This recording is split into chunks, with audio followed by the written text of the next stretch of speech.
il est en train de lire mes notes depuis tout à l'heure. En fait, coach, vous inquiétez pas, il était obligé de poser la question, elle était écrite ici, donc il était obligé de la poser. Merci pour le spoil. Vous pouvez aller à côté de Bichent, vous serez mieux et plus à votre place. Voilà, accompagné d'un autre champion du monde, c'est quand même mieux qu'à côté de moi. Kylian, bravo déjà, c'est ce qu'on disait à Didier. Félicitations pour la qualif. Quel est le sentiment qui prédomine ce soir quand on est capitaine des Bleus? On est fier ce soir, heureux, soulagé? Non, de la fierté. Comme le coach l'a dit dans le vestiaire, il ne faut jamais banaliser parce qu'aujourd'hui ça devient à peu près normal, mais je ne crois pas que dans l'histoire de l'équipe de France ça a toujours été normal. Donc on est très fiers d'être au rendez-vous aux États-Unis. Après on a essayé d'être le plus sobre possible parce que c'était pas la chose la plus importante de la soirée. Donc on va pas cacher notre plaisir dans les vestiaires, mais ici avec les gens il fallait avoir un maximum de bon sens et essayer de toujours avoir idée que le plus important aujourd'hui c'était la commémoration. Maintenant sur le terrain on a essayé de faire le job. En première mi-temps c'était un peu plus laborieux parce qu'on savait qu'avec le résultat de l'Islande, l'Ukraine allait se satisfaire d'un match nul pour passer à 8 points et être devant. Mais en deuxième mi-temps on a mis plus de rythme, on a un penalty qui nous aide un peu c'est vrai, mais après on déroule et on a réussi à un penalty totalement justifié, ça a débloqué la situation. Je vois pas bien, d'où je suis je vois pas bien. Il écrase le pied. Il n'y a pas photo. Voilà. Et après on déroule et on arrive à marquer des buts, à avoir des situations et je pense que dans l'ensemble les gens ont passé une bonne soirée. On va regarder vos statistiques, Kylian. Alors pas seulement les statistiques de ce soir, mais regardez-vous à côté de vous. Voilà, c'est vous qui apparaissez sur l'écran. C'est votre nombre de buts et votre nombre de matchs depuis que vous êtes professionnel. On en est à 400 ce soir. Kylian, j'aimerais qu'on écoute, si vous le voulez bien, un petit passage de l'après-match. Vous aviez marqué face à Gibraltar il y a 2 ans, quasiment, jour pour jour, votre 300e but en équipe, en pro, en carrière professionnelle. Et juste après la rencontre, vous nous disiez ceci, écoutez. Vous pensiez, quand vous étiez jeune, que vous arriveriez à ces 300 buts aussi vite ? Aussi vite non, mais j'ai toujours voulu marquer l'histoire de mon sport et voilà, il y a des joueurs qui ont mis 800 buts, il y a des joueurs 850, donc il vous reste un peu de temps. Oui, mais 300 à côté c'est ridicule, donc voilà, c'est une étape pour moi et je veux continuer à bien sûr être décisif pour mon équipe nationale et pour mon club. Alors vous nous disiez, parce que je ne sais pas si vous avez bien entendu, voilà, il y a des jeux. Alors vous venez de marquer 300 buts, vous dites il y en a qui en ont marqué 800, il y en a qui en ont marqué 900, donc 300 c'est rien. Est-ce qu'après le 400e ce soir déjà on se dit que c'est un peu mieux? On se rapproche un peu, mais je l'ai déjà dit, je ne me rappelle plus très bien, mais il y a 2 joueurs, il y en a un qui a 950 et quelques, un autre qui a 900. 400 ça impressionne pas les gens. Si tu veux rester dans l'histoire et rester dans ce cercle qui choque les gens, il va falloir des gens mettre 400 de plus minimum, donc j'ai encore beaucoup de chemin à faire, mais je suis très content, c'est un passage symbolique, mais je sais que j'ai beaucoup à faire et je veux déjà commencer par en remettre 400, ce serait déjà bien. Alors juste, je viens de faire le calcul de tête pendant que vous parliez, il vous en reste 600 à mettre pour atteindre la barre des 1000, tout comme un joueur portugais qu'on connaît bien, qui a joué au Real d'ailleurs. C'est jouable ou pas? C'est faisable? On signe pas de contrat, mais... C'est irréel. Je pense que jamais on s'est dit que ça pouvait être atteint. Lui, il est en train de nous montrer que c'est possible. Donc, allons tenter l'irréel. C'est complètement fou, mais il faut le tenter. Je pense qu'on n'a qu'une seule carrière. Bichent le sait, une carrière, ça va vite. Donc, j'essaye de profiter de chaque instant et de profiter de chaque match pour essayer de laisser une empreinte. Bon, à ce rythme-là, en tout cas, on se dit que ça peut être bien parti. Bichent, encore impressionnant ce soir. Oui, ce record est magnifique, mais ce qui est important sur les derniers matchs de l'équipe de France, c'est que tu as été tout le temps décisif et notamment sur des moments où c'était pas toujours facile pour l'équipe de France, où tu as été parfois même le sauveur. Ce penalty, il était important aussi, ça a décanté le match. On voit que cette saison, tu es en pleine forme et physiquement et dans ta tête, et ça, l'équipe de France en bénéficie. Tu le ressens aussi comme ça? Non, je pense que il fallait que je sois la meilleure version de moi-même pour qu'on puisse aller à la Coupe du Monde. Je pense que la saison dernière, c'était une année plus laborieuse en sélection.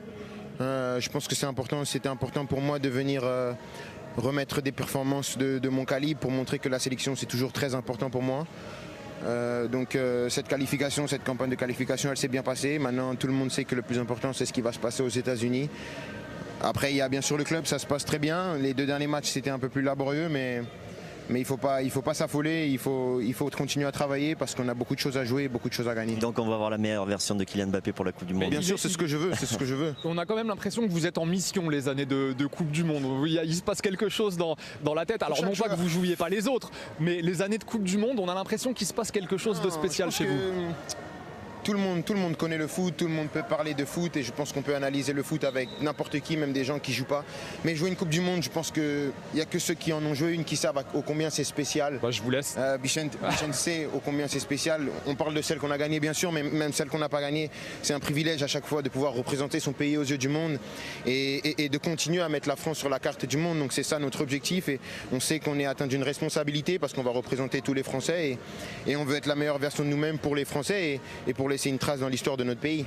400e but ce soir, on le disait. Alors on connaît le Kylian buteur, évidemment, il n'est plus à présenter, mais on a découvert une autre facette, un geste technique qu'on ne vous avait encore jamais vu faire. Regardez les images, Kylian. C'est au moment de la faute. Alors il n'y a pas faute d'Upamecano. On se dit, il va peut-être y avoir pénalty pour l'Ukraine. Il y a le point de pénalty qui est juste derrière Upamecano. Et pendant que ça regarde la VAR, voilà. Alors expliquez-nous, parce que vous l'aviez encore jamais faite celle-là, ou alors on ne l'avait jamais vue. C'est quoi l'objectif? En fait, il n'y avait personne à côté du point de pénalty. Et moi, je tire beaucoup de pénalty, donc je sais à peu près les zones du pied d'appui. S'il avait pu glisser un peu, s'il y avait pénalty, on prend.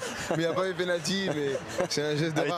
T'avais anticipé qu'il pouvait y avoir un peu pénalty. Non, parce que j'ai parlé avec l'arbitre, il m'a dit c'est possible qu'il y ait pénalty. Donc moi, dans ma tête, j'ai tout de suite basculé sur le fait qu'il y ait pénalty. Avant de parler à Mike, je voulais déjà m'assurer de le mettre dans les meilleures conditions possibles. Mais bon, c'est pas à refaire ça, mais c'est des petits gestes un peu de rat, comme on dit. De rat. Écoutez, pourquoi pas, on valide l'expression et si c'est à refaire, n'hésitez pas, refaites-le Kylian. Maintenant que tu m'as posé la question, tout le monde va savoir, donc je vais devoir me cacher un peu plus. Simplement, là, on sourit, mais vous avez eu des mots forts, Kylian, hier en conférence de presse par rapport aux hommages qui allaient être rendus aujourd'hui. C'était important pour vous, il y a eu cette minute de silence en avant-match, c'était important de montrer que l'équipe de France aussi n'oublie pas et l'équipe de France sera toujours solidaire des Français. Non, bien sûr, parce que il y a bien sûr les mots que j'ai prononcés en conférence de presse qui représentaient non pas seulement ma personne mais l'ensemble de l'équipe de France, mais il y a aussi les actions. Je pense que nous, tout au long de la semaine, on a essayé de montrer à quel point c'est important pour nous qu'on se sent concerné, parce qu'avant d'être des joueurs de foot, avant d'être des joueurs de l'équipe de France, on est des citoyens et c'est ça le plus important, on est des Français et ce qui est arrivé à notre pays c'est vraiment catastrophique. Et en même temps, voilà, d'être pas que footballeur et d'être aussi dans la souffrance des gens qui ont vécu un drame il y a 10 ans. Écoute messieurs, mais avant, merci. Voilà, on vient quand même de se qualifier pour la Coupe du Monde. Oui. Ça méritait bien un petit bisou. Voilà, j'y tiens. Un coach heureux et épanoui déjà. Bravo Didier ce soir. Votre première réaction, sentiment de joie? Il faut toujours apprécier les bons moments, c'est jamais évident, même si je peux comprendre que ça soit logique et naturel que l'équipe de France... Ça vous plaisait pas quand on disait ça Non, mais en plus, quand on rajoute, on doit se qualifier déjà en octobre, mais c'est impossible. Il n'y a personne dans un groupe de 4 qui qualifie en octobre, il y a des adversaires aussi, il faut les respecter. Voilà, on a eu le parcours, on savait qu'il y avait cet objectif-là ce soir, ici au parc, dans un contexte...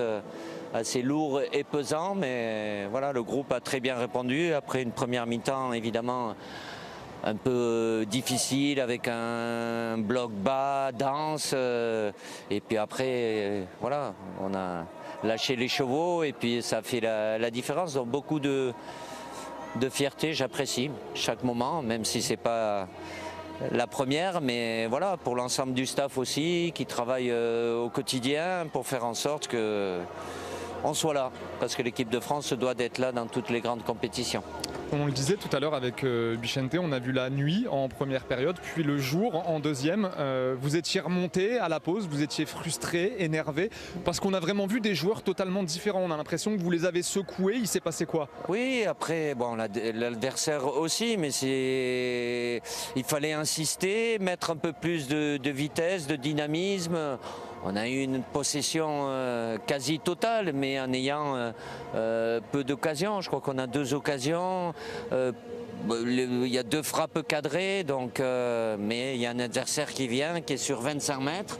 Et encore, pratiquement la surface, et c'est difficile. Après, on a mis un peu plus de dynamisme, et c'est vrai que les entrées de Marnes Akliouche et Hugo Ekitike ont fait beaucoup de bien aussi, quoi. Sur les circuits du pass aussi, ça a été plus efficace. Il y a eu moins de déchets techniques sur la deuxième période. En première période, c'était un peu plus lent, c'était un peu moins spontané. Là, on a vu des 1-2, on a vu du jeu en une touche de balle. Sur la deuxième, c'était vraiment spectaculaire. Comment t'expliques ce changement vraiment radical en fait, hein, sur le plan de l'animation offensive? Vraiment, on s'est régalé en deuxième. Ça a été très bon collectivement, pas qu'individuellement. Et la première période où c'était un peu... Oui, un peu timide parce qu'on ne mettait pas assez de vitesse, que ça soit dans la transmission ou après dans les échanges aussi. On portait le ballon, certes on avait un contrôle, mais eux ils ne bougeaient pas, ils sont là. Avec évidemment des décrochages un peu trop importants aussi, on manquait de présence, de combiner sur les côtés, on n'avait pas assez de joueurs. Malgré tout, même s'il n'y a pas beaucoup de profondeur, à un moment il faut qu'il y ait des appels vers l'avant et on ne les avait pas beaucoup. Deuxième mi-temps, c'est pas question de les bouger ou pas, ou de m'énerver. Je m'énerve pas, mais je leur dis les choses, quoi, pour forcer un verrou comme ça. Mais ça arrive fréquemment, ou on marque assez rapidement. Oui, et puis le premier but aussi a changé la donne aussi dans l'esprit. Après, il s'ouvre un peu, il y a un peu plus d'espace, il y a la fatigue, tout est lié, mais c'est toujours on en a joué pas mal comme ça. Même s'il y a très longtemps. Vous en avez joué pas mal, mais là, vous êtes probablement au courant quand même que ça fait 6 sur 6, 6e qualification en phase finale sur 6 depuis que vous êtes sélectionneur des Bleus, et alors que Kylian Mbappé débarque. Bonsoir Kylian. Ça va. 2 sur 2. 2 sur 2.